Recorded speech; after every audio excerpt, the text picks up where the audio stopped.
नमस्कार, जौहर न्यूज 11 भारत देख रहे हैं आप। आपके साथ मैं हूं अभिषेक भारती। जो कहूंगा सच कहूंगा और डंके की चोट पर कहूंगा। आज एक अधिकारी बोलेगा और अधिकारी जो बोलेगा तो सिस्टम के राज खोलेगा। भाई, आज से कुछ समय पहले 7 करोड़ की शराब दुकानों से गायब हो गई थी। कहां गई थी? प्रेम प्रकाश, उसके बॉडीगार्ड, उसके गुर्गे, इन लोगों ने 7 करोड़ के जीरो आप गिन लीजिएगा कि 7 करोड़ में कितने जीरो होते हैं। ये 7 करोड़ की शराब उठाई गई थी दुकानों से। आज जो अधिकारी कह रहे हैं कि ना हम प्रेम प्रकाश को नहीं जानते, वही अधिकारी, उन्हीं में से एक अधिकारी आज न्यूज 11 भारत के कैमरे के सामने प्रेम प्रकाश की हकीकत बयां करेगा। वो बताएगा कि भैया, आज से कुछ समय पहले यही प्रेम प्रकाश जब भी शराब की बैठकें होती थी तो उन बैठकों में एक बहुत महत्वपूर्ण हिस्सा हुआ करता था। लेकिन आज देखिए, चूंकि ईडी की रडार पर प्रेम प्रकाश हैं तो इसीलिए अब नाता भी तोड़ा जा रहा है। लेकिन न्यूज 11 भारत के पास तमाम सबूत हैं। बहरहाल, हम तो धीरे धीरे तमाम चीजें दिखाई रहे हैं। आज हम आपको दिखाएंगे एक सच एफआईआर का कि भैया 7 करोड़ की शराब जो है वो गायब हो गई।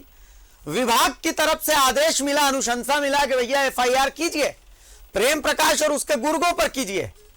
विभाग के जो सबसे बड़े अधिकारी हैं वो कई घंटे अरगोड़ा थाने में बैठे रहे पर एफआईआर नहीं हुई।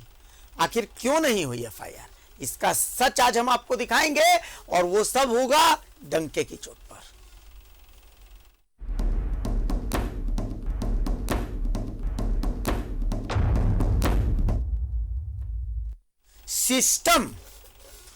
सिस्टम कभी कभी फेल हो जाता है, पर असल में होता क्या है मैं आपको बताता हूं। सिस्टम कभी फेल नहीं होता, फेल होते हैं सिस्टम को चलाने वाले। अब जैसे प्रेम प्रकाश को ही ले लीजिए। कल तक सिस्टम को अपनी उंगली पर नचाता था प्रेम प्रकाश, पर आज उसी प्रेम प्रकाश को इस सिस्टम को चलाने वाले पहचानने से भी इनकार कर रहे हैं। वक्त है, कभी अच्छा होता है, कभी बुरा होता है। कल प्रेम प्रकाश का वक्त मजबूत था, आज प्रेम प्रकाश उसी वक्त के हाथों अपनी नियति देख रहा है। आज हम आपको प्रेम प्रकाश और उससे वरद हस्त देने का सच सुनाएंगे, वो भी अधिकारी की जुबानी। आज आपको हम दिखाएंगे एफआईआर का सच। देखिए हमारी ये खास रिपोर्ट। अधिकारी बोलेगा, एफआईआर का सच खोलेगा। 7 करोड़ की शराब गायब हुई, लेकिन मामले में एफआईआर नहीं हुई। आखिर क्यों? आप जिसे टीवी स्क्रीन पर देख रहे हैं, ये हैं गजेंद्र सिंह, शराब अधिकारी हैं। आज ये बोलेंगे तब आप भी जानेंगे कि कैसे कुछ लोग सिर्फ दलाली कर सिस्टम के माथे पर बैठ जाते हैं। उनमें से एक शख्स है प्रेम प्रकाश और उनके लोगों ने शराब दुकानों से करोड़ों की शराब ली, बिना पैसे दिए ली। तब विभाग की तरफ से प्रेम प्रकाश और उनके गुर्गों पर एफआईआर की अनुशंसा हुई, पर एफआईआर नहीं हुई।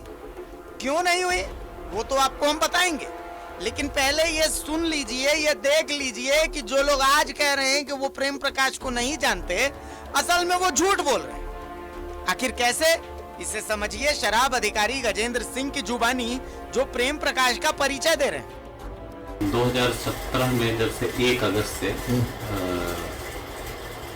पिछले बार जब झारखंड स्टेट बेवरेजेस कॉर्पोरेशन दुकान चलाना शुरू की थी, तो उस समय जो दुकान को संचालन के लिए जो दुकान में सेल्समैन को सप्लाई करने का जिसके पास ये था, 2 एजेंसी को दिया गया था। एक फ्रंटलाइन था, फ्रंटलाइन ये वाला फ्रंटलाइन नहीं, रविंदर सिंह वाला फ्रंटलाइन, और दूसरा ये है शौमिक था, तो उनका था। तो ये प्रेम जो था उनके बिहार में रिप्रेजेंट करता था यहाँ पर, इस जगह पर, और मैक्सिमम टाइम बैठक में आता था, और जो कुछ भी था उस समय आदमी को देना लेना और ये सब करने वाला जो काम था वो यही करता था। इनफैक्ट बैठक में भी विभाग के सामने यही रिप्रेजेंट करता था। अब जब आपने ये जान लिया तो अब ये भी सुनिए कि कैसे विभाग के बड़े अधिकारी अरगोड़ा थाने में घंटों बैठे रहे ताकि वो प्रेम प्रकाश पर एफआईआर दर्ज करवा सके, पर मजाल की एफआईआर दर्ज हो। फाइनली क्या हुआ कि हम लोग 9 बजे रात तक बैठे रहे, भोर सर के साथ बैठे रहे अल्मोड़ा चौक में, थाना में, दुकान में। लेकिन हम लोग ने दरखास्त दिया, लेकिन हमको जहाँ तक याद है कि FIR हुआ नहीं था। मतलब बड़ा जबरदस्त ढंग से प्रेशर। अल्टीमेटली हमको याद आ रहा है कि हम लोग लिख के तो दे दिए थे, थाना में ये दर्ज हुआ पे आ रहा था सर, लेकिन जहाँ तक हमको सुनने में आ रहा था, भोर कई फोन डायरेक्ट आ रहा था, लेकिन फोन उठा नहीं रहे थे, तो सर उठी भी नहीं कर फोन। मेरे सामने एक दो बार फोन आया, कहीं छोड़ो ना हटाओ ना, इसलिए पैरवी के लिए कर रहा हूँ, फोन उठाए नहीं। तो अल्टीमेटली मतलब हम लोग लगता है कि 9 बजे 9:30 बजे रात तक हम लोग बैठे रहे थे और तक नहीं हुआ। फिर किन्हीं का फ़ोन आया, बोले कि अच्छा ठीक है फिर से वेरीफाई करा लो, ये करा लो। तो उसके बाद बोले कि चलो तब देख लेते हैं, वेरिफिकेशन के बाद ही। आखिर किसके कहने पर FIR दर्ज नहीं हुई? आखिरी कॉल किसका आया था? आज के अधिकारी क्यों कह रहे हैं वो प्रेम को नहीं जानते? प्रेम प्रकाश को कौन बचाना चाहता है? Bureau report, news 11 Bharat. और हम आगे आपको कुछ दिखाएं उससे पहले एक खास मेहमान हमारे साथ जुड़े हुए हैं, उनसे भी हम आपका तारुफ करवाएंगे, लेकिन उससे पहले हम आपको एक ट्वीट दिखाना चाहते हैं। अगर सहयोगी हमारे साथ, अगर वो ट्वीट उनके पास मौजूद हो तो वो ट्वीट हम आपको दिखाएंगे कि इस ट्वीट में मैं आपको बता दूं, ये ट्वीट मैं आपको बता देता हूं कि ये ट्वीट एक ट्वीट है जो सांसद निशिकांत दुबे की तरफ से आज किया गया है।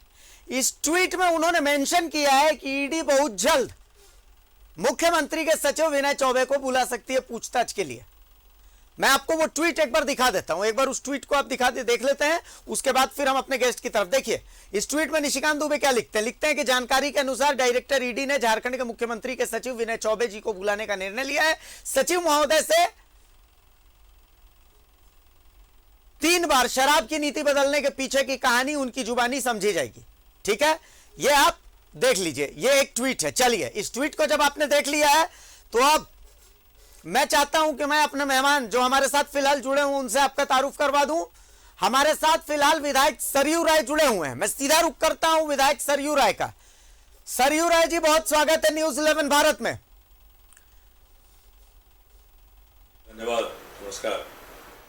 सबसे पहले तो सरयू राय जी, एक शराब अधिकारी सारा सच बता दे रहे हैं। आज से कुछ समय पहले की ये कहानी बता रहे हैं कि 7 करोड़ की शराब लगभग अलग अलग दुकानों से प्रेम प्रकाश और उनके गुर्गों ने उठा ली।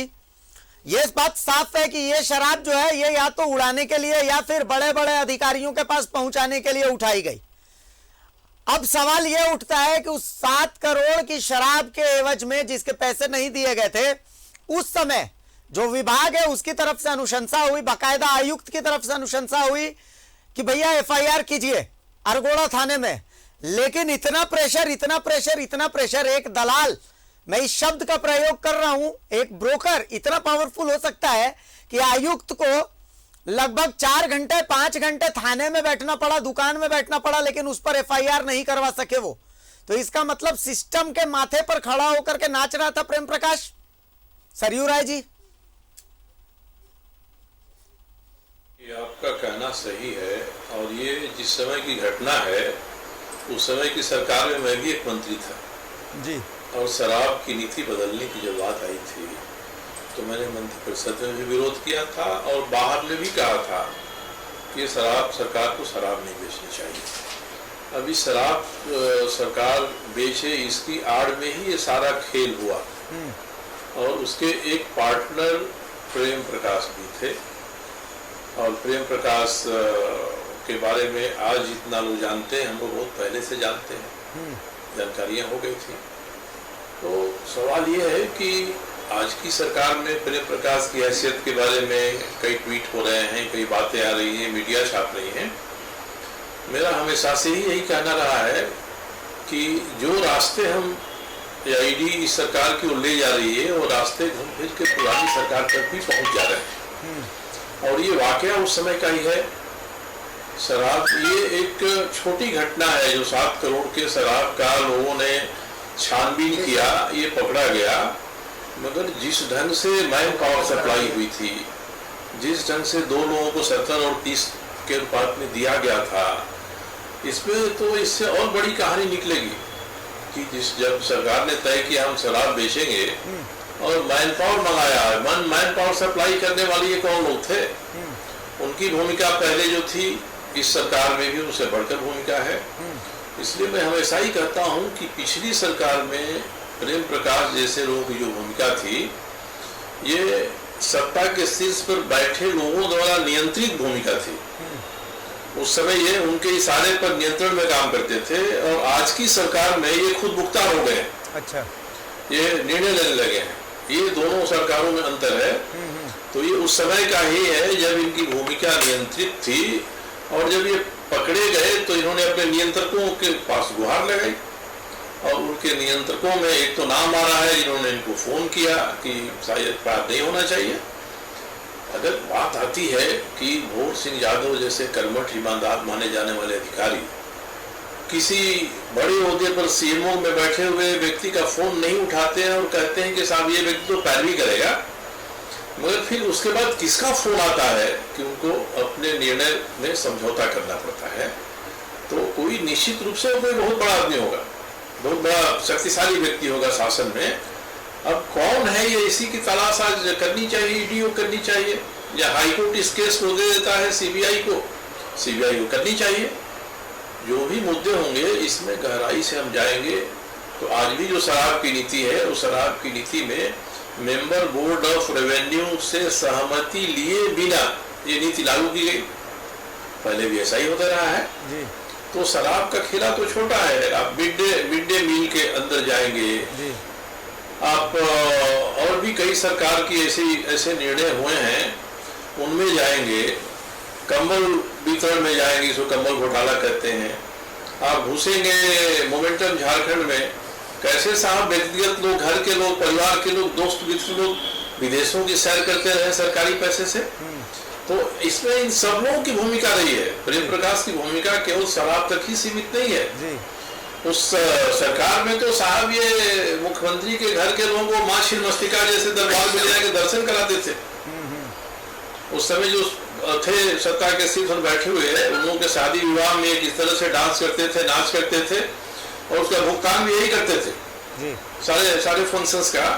तो प्रेम की भूमिका पहले भी थी और प्रेम की भूमिका ये समझ लीजिए कितनी दोहरी है कि वर्तमान हेमंत सोरेन की सरकार में एक बड़े दलाल की भूमिका करते हुए ये इसी सरकार में पूर्व मुख्यमंत्री को भी इनोवा कार खरीदवाए, गिफ्ट कराते हैं, उनके उसी कार पर चलते हैं। तो उन्होंने निष्ठा नहीं बदली। एक सवाल यहाँ पर यह बनता है, देखिए चूंकि अमूलचूल छोटे मोटे परिवर्तन भले होते हैं, लेकिन जो अधिकारी हैं वो पिछली सरकार की बात करें चाहे इस सरकार की बात करें, अधिकारी तो कमोबेश वही रहते हैं। लेकिन ये देख रहा हूं मैं अभी के समय में, जैसे आप स्पष्टवादी हैं मैं भी स्पष्टवादी हूं। मैं देखता क्या हूं कि जितने अधिकारी से प्रेम प्रकाश से जुड़े सवाल पूछेगा, अभी जैसे गजेंद्र सिंह जी की हम बात सुन रहे थे, वो बोल रहे हैं कि भाई देखिए पिछली बार तो ऐसा था कि शराब को लेकर के जो बैठकें होती थी उन बैठकों में प्रेम प्रकाश शामिल होते थे। अधिकारी शराब से जुड़े हुए पिछले बार भी वही थे, इस बार भी कमोबेश वही है। लेकिन वो अधिकारियों से अगर पूछिए कि क्या आप प्रेम प्रकाश को जानते हैं, तो वो कहते हैं कहां प्रेम प्रकाश, कभी हमारी मुलाकात ही नहीं है। मतलब कमाल, ये तो यूटर्न ही है ना बिल्कुल। ईडी को तो इस ओर भी ध्यान देना चाहिए, जांच एजेंसियों को इस ओर भी ध्यान देना चाहिए एक बार। नहीं, यूटर्न मत करिए। यूटर्न तो बहुत सरल शब्द है, उनके लिए प्रतिष्ठा मूलक है जी। ये सब बेईमान है जी और दोहरा चरित्र जीने वाले हैं। समय आएगा तो ये गधे को बाप कहेंगे, समय बदलेगा तो बाप को गधा कहेंगे। ऐसे लोग हैं। इनके लिए कोई भी कठोर से कठोर शब्द को कठोर नहीं माना जाएगा। जिस तरह से झारखंड के साथ सिस्टम को पकड़ कर ये निचोड़ रहे हैं, सिस्टम ही जब निचोड़ा जाने लगेगा तो हम आप दूसरे तीसरे क्या करेंगे। और जो लोग पहली सरकार में नियंत्रित रोल, रोबोट की तरह नियंत्रित रोल प्ले करते थे, इस सरकार में वही खुद मुख्तार हो गए हैं। और खुद मुख्तार हुए हैं तो पिछली सरकार में भी जिनका इनको संरक्षण प्राप्त था, इस सरकार में भी उनका कुछ नहीं हो, ये भूमिका भी कर रहे हैं। ये बिल्कुल स्पष्ट भूमिका कर रहे हैं। अब जैसे पूजा सिंघल की बात होती है, प्रेम प्रकाश की बात होती है, पूजा सिंघल की बात होती है, आखिर कोई कैसे सोच लेता है कि पूजा सिंघल की बात होगी, उनको भ्रष्टाचारी आप कहिएगा तो राजबाला वर्मा जी की जिक्र आप नहीं करिएगा। प्रेम प्रकाश को झारखंड में खड़ा करने वाली वो है, मैं डंके की चोट पर कह रहा हूं, एक बार उनसे भी पूछताछ तो बनती है। ये तो नहीं हो सकता ना कि कोई झारखंड को लूट करके उसके बाद रिटायरमेंट एंजॉय करेगा। आप सही कह रहे हैं, आपने उनका नाम लिया तो जब उन्होंने जब वो रिटायर हुई चीफ सेक्रेटरी से, तो कैबिनेट में एक प्रस्ताव आया, उस प्रस्ताव की कॉपी सबके पास है, जिसमें उनकी भूरी भूरी प्रशंसा की गई थी। 35 साल सेवा किया, कर्मठ थी, ईमानदार थी, ये सब चीजें कहा गया। कैबिनेट में 2 ही लोगों ने विरोध किया था, एक मैंने किया था, दूसरे सीपी सिंह ने किया था कि भाई इस तरह का प्रस्ताव कैबिनेट एक चीफ सेक्रेटरी के रिटायर होने पर क्यों करे, उसके पहले या उसके बाद में भी किसी का हुआ क्या जी? तो इससे समझ सकते हैं कि जो उस समय की सरकार थी कितनी उनके गिरफ्त में थी। उसमें तो 3 आर की बात कही जाती थी जी। रघुवर, राजबाला, रंजन, तो ये बातें चलती थी। इसलिए जब मामला चलेगा और वास्तव में अगर ईडी या सीबीआई ईमानदारी से काम करेगी तो ये रास्ता तो वहां तक पहुंचेगा ही पहुंचेगा जी। इसलिए हम लोग यही चाहते हैं कि केंद्रीय एजेंसियां जांच करें, ईमानदारी से करें, नहीं तो ईमानदारी नहीं करेंगे तो हमारे आप जैसे लोग हैं जो आईना दिखाएंगे कि साहब यहाँ ईमानदारी नहीं बरत रहे हैं आप। तो इसलिए ईडी और सीबीआई आसानी से इस मामले में छूट जाएगी, ऐसा नहीं होगा जी। ऐसा नहीं होगा, उनको दूध का दूध, पानी का पानी करना होगा, नहीं तो अभी तो सैकड़ों चीजें आएंगी, कई चीजें आएंगी। तो जब ये सब चीजें आएंगी तो लोग कहेंगे, मैंने पहले ही ट्वीट करके कहा था कि हेमंत सोरेन के यहाँ जाने के लिए जो रास्ता ईडी तलाश कर रही है वो ऑटोमेटिकली रघुवर दास जी के पास पहुंच जा रहा है साहब जी। तो उसको बीच में तो नहीं काट सकते हैं आप जी। रघुवर दास के पास जाएगा तो राजबाला वर्मा कैसे छूटेंगी, जो मेन उन्होंने ही ये तंत्र बनाया था जी, सिस्टम ही तैयार। आज इस सरकार में भी ठेका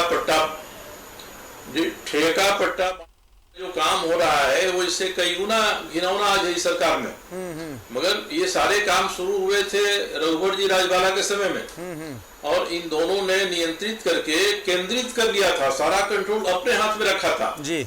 और ये प्रेम और विशाल चौधरी और फलाना ढेकाना ये सब उनके निर्देश पर उनके लिए काम करते थे जी।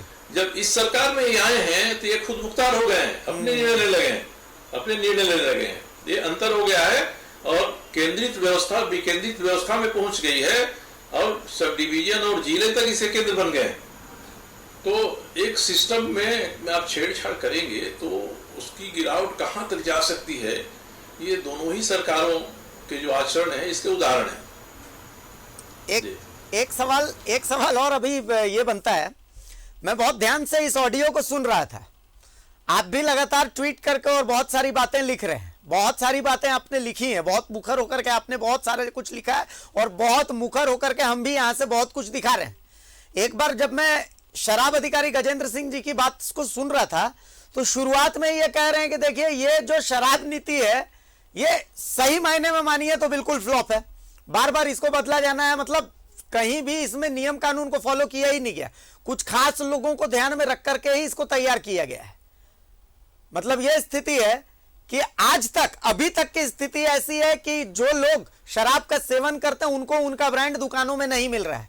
तो ये काहे की शराब नीति है, ये कैसी शराब नीति है, ये तो स्थितियां हैं सरयू राय जी। जी सही कर रहे हैं, इन लोगों ने अब इतना तोड़ मरोड़ लिया है ना, पिछली शराब नीति थी संदेहास्पद थी, आज की शराब नीति तो अवैध है जी।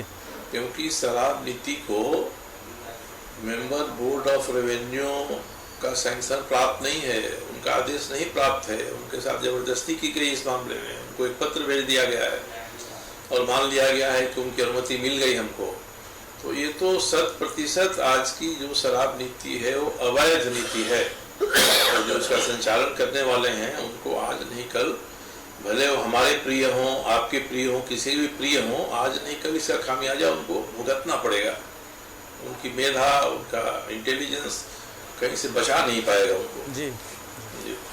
सरयू जी आप हमारे साथ बने रहे, चूंकि एक और सवाल है जिसका जवाब आपसे हम लेना चाहेंगे। दर्शक भी आपको सुनना चाह रहे हैं, लगातार कमेंट्स आ रहे हैं हमारे सोशल मीडिया पर, जिसमें दर्शक भी बहुत कुछ आपसे सवाल पूछना चाह रहे हैं। एक सवाल और मैं आपसे लूंगा, आप हमारे साथ बने रहें। एक छोटा सा हम ब्रेक लेते हैं और हम तुरंत हाजिर होते हैं, कहीं मत जाइएगा, चूंकि सरयू राय जी हमारे साथ है। एक बहुत महत्वपूर्ण सवाल है जिसमें सरयू राय जी का नजरिया जानना बेहद जरूरी है। बस एक छोटा सा ब्रेक ले रहे हैं, तुरंत हाजिर होते हैं। सरयू राय भी हमारे साथ जुड़े हुए हैं, जो कि डंके की चोट पर सारी बातें कह रहे हैं। सरयू राय जी, एक ट्वीट की ओर मैं चाहता हूं कि आपका ध्यान है। एक बार मैं मेरे पैनल से रिक्वेस्ट करता हूं कि निशिकांत दुबे का जो ट्वीट है वो दिखाइए, ताकि मैं पढ़ करके सरयू राय जी को सुना दूं कि निशिकांत दुबे जी ने क्या ट्वीट किया है। भाई एक बार उस ट्वीट को दिखा सकते हैं तो प्लीज पैनल, एक बार रिक्वेस्ट है कि उस ट्वीट को दिखाइए जो निशिकांत दुबे ने किया है आज, ताकि एक सवाल मैं सरयू राय जी से उससे जुड़ा ले सकता हूं, उनका नजरिया जानना भी बेहद जरूरी है। निशिकांत दुबे गोड्डा सांसद, जिन्होंने आज एक ट्वीट किया है, इस ट्वीट के बहुत मायने हैं, इसको समझना होगा। इस ट्वीट को प्लीज एक बार दिखाइए स्क्रीन पे। निशिकांत दुबे से का ये ट्वीट देखिए कि जानकारी के अनुसार डायरेक्टर ईडी ने झारखंड के मुख्यमंत्री के सचिव विनय चौबे जी को बुलाने का निर्णय लिया है। सचिव महोदय से 3 साल के अंदर 3 बार शराब की नीति बदलने के पीछे की कहानी उनकी जुबानी समझी जाएगी। यह ट्वीट है। सरयू राय जी, इस ट्वीट के मायने क्या है? इस ट्वीट को सरयू राय जी कैसे देखते हैं? इस ट्वीट को मैंने देखा है। निशिकांत जी मेरे बहुत अच्छे शुभचिंतक हैं, उनके साथ मेरे निहायत निजी संबंध हैं। राजनीतिक संबंधों में उलटफेर होते रहती है, व्यक्तिगत संबंधों में वो संबंध बना रहता है। ये इन्होंने इशारा कर दिया है कि भविष्य में क्या क्या हो सकता है, संभावनाएं क्या हैं। विनय चौबे जी ने 3 साल सचिव के रूप में मेरे साथ भी काम किया है। वो एक बेहतरीन ब्रिलियंट ऑफिसर थे, मेधावी ऑफिसर मैं कहता था। हालांकि उनकी सभी बातों से मैं सहमत नहीं होता था, फिर भी मैं मानता हूँ कि मेधावी व्यक्ति हैं। उनके रहते अगर किसी नीति में कोई कमी है तो बहुत गंभीर बात है। इस तरह का व्यक्ति, जिसको मैं निजी तौर पे अधिकारी के रूप में जानता हूँ, शराब नीति में जो समय समय बदलाव हुए हैं, इस बदलाव में सवाल है कि ईडी का दायरा आता कहाँ है, ये समझना पड़ेगा। ईडी किसी को भी किसी भी तरह से पकड़ लेती तो आज ये प्रेम प्रकाश जेल में होते। मनी लॉन्ड्रिंग हुई है, पैसे की हेराफेरी हुई है, जब तक ये नहीं साबित होता है तब तक ईडी विनय चौबे जी को बुलाकर भी क्या करेगी, क्या जानेगी, वो क्या कहेंगे। जो उन्होंने किया है या शराब नीति में बदलाव आया है, सारी चीजें संचिकाएं में हैं और संचिकाओं को तो ईडी उनको बिना बुलाए भी मांग करके देख सकती है। इसलिए उनको बुलाने का एक बहुत बड़ी खबर बनेगी, एक मैसेज आएगा कि ईडी शिकंजा कस रही है चारों तरफ से लोगों का। मगर जो मेरिट है मामले का, वो मेरिट तो उनको बुलाए बिना भी वो सफल हो सकता है। अब वो बुलाएंगे, क्या सवाल करेंगे, ये क्या जवाब देंगे, ये नहीं कहा जा सकता है। मगर एक संकेत जरूर मिल गया है। निशिकांत जी चूंकि इस मामले में लगातार तत्परता से ट्वीट करते रहते हैं, अपनी बात कहते रहते हैं, तो इसको एक गंभीर मानना चाहिए, गंभीर प्रयास है, गंभीर प्रयास है। जी चलिए, बहुत शुक्रिया सरयू राय जी, बहुत शुक्रिया कि बहुत ही यूं कहें कि क्लियरेंस के साथ, चूंकि अमूमन इन मामलों पर कोई राजनीतिक शख्सियत बोलना नहीं चाहता है, एक न्यूज़ 11 भारत है जो दिखाता है, एक सरयू राय हैं जो बोलते हैं। तो बहुत शुक्रिया आपका कि आप हमारे साथ जुड़े और इतनी क्लियरिटी के साथ सारी बातें बताई। हो सकता है, उम्मीद है कि दर्शकों को आपकी और हमारी ये बातचीत पसंद आए। बहुत शुक्रिया सरयू राय जी इस तमाम बातचीत के लिए, इस तमाम चर्चा के लिए। तो सरयू राय हमारे साथ जुड़े हुए थे, डंके की चोट पर जुड़े हुए थे, तमाम बातें हुई, बहुत सारी बातें हुई।